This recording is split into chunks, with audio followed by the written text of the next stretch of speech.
Opo, pinsan ni Bongbong Marcos at ni Martin Romualdez. Siyempre, no, Tacloban is teritoryo yan ni Martin Romualdez at kasama mismo yan sa 1st District ng Leyte kung saan congressman itong si Tambaloslos na namumudmod ng pera ng taong bayan. At bakit umangal itong si Mayor Alfred Romualdez patungkol sa pagpapadeklara na nasa state of emergency na po itong Tacloban dahil sa limitado lamang yung mga kadaan ng mga sasakyan dito po sa San Juanico, friends.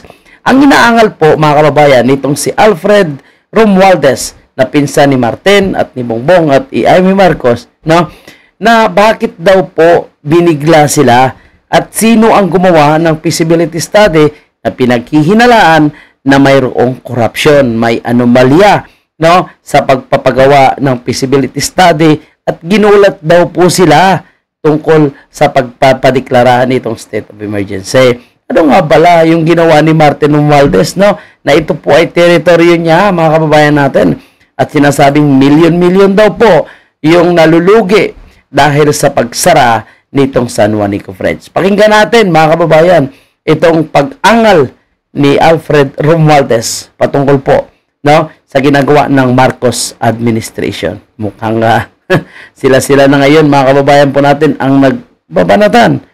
Nako, wala pang statement ito si Martin Romualdez, ha? Ang city government ay nag-declare na ng state of emergency sa Tacloban. Okay. Dahil po ito ay sa limitasyon ng paggamit ng San Juanico Bridge. It is not only affecting the economy of the region, but I think it is definitely affecting the economy of the country as a whole. Ako po ay, to be quite frank, medyo nalilito din ako.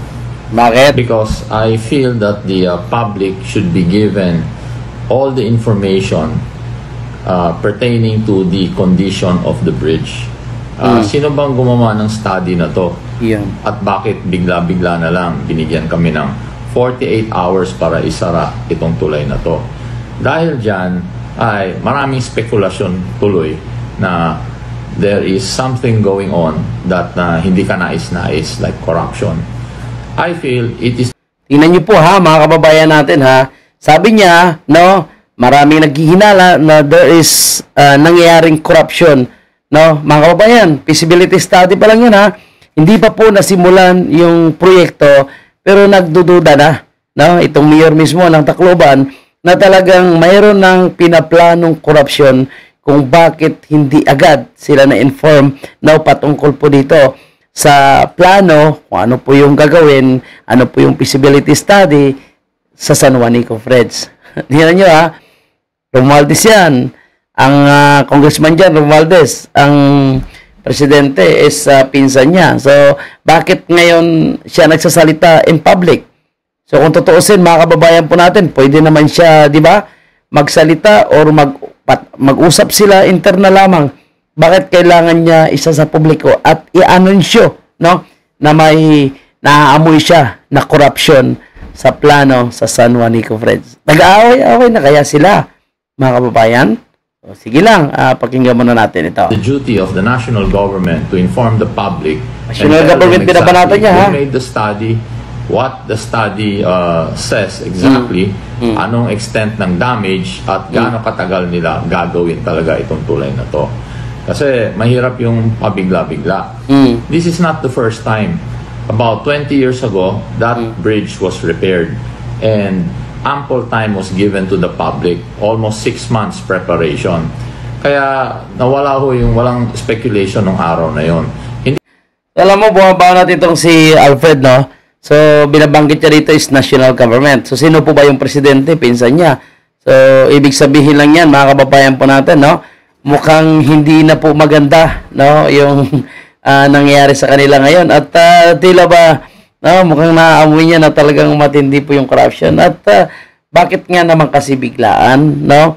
At bakit mukhang walang consultation sa local government ng Tacloban, no?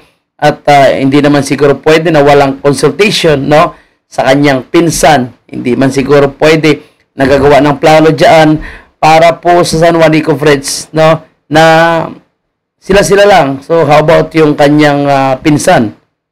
Diba, mga kababayan? Hindi ko naman sinasabi na dapat itigil muna yung paggawa ng RORO or alternative ways of crossing the San Juanico Strait.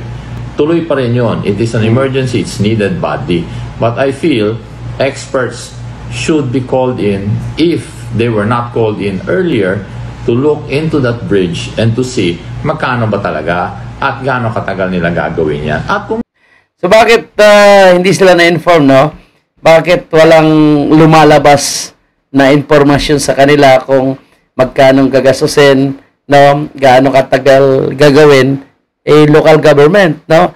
Mayroon po silang karapatan dyan na malaman dapat kung ano po yung plano din ng national government. Kung baga coordination from national to local, no? Kung ano po yung posibleng gagawin, no?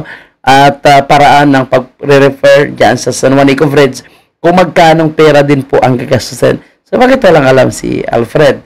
So, mukhang naamoy ni Alfred, kaya nagsasalita siya ngayon, no, na may matinding corruption at mukhang hindi siya na-inform. Ano ba yan? May kinalaman kaya dito si Martin Romualdez? No? O may kinalaman si Bongbong Marcos?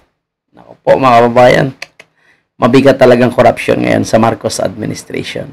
Imagine mo, pinsan nila ngayon, maangal. may sira ba talaga? Kasi napaka-importante yan dahil ang lumalabas unang estimate ay pumapalo ng 800 million. Ngayon, 800 million noong una. Sunod, pumapalo daw ng 7 billion. from 800 million, pumalo ng 7 billion. 800 million lang yun. Ngayon, 7 billion na. Laki na tinobo Malaking amount yun. That is a very big amount. And even if you spend 7 billion, a feasibility study, a project study, a careful analysis should have been made. At ito, wag sana gamitin na rason para gumawa ng isa pang tulay. Kasi kailangan talaga natin ng isa pang tulay. This is the main artery from Mindanao to Luzon and vice versa. And you need definitely at least 2 bridges here in order to make it sustainable at the same time some sort of economic security naman para sa may iba-ibang regions. Kaya ako'y nananawagan, dapat i-clarify ng mabuti itong issue na to. Dahil ako po, nung congressman ako, naalala ko.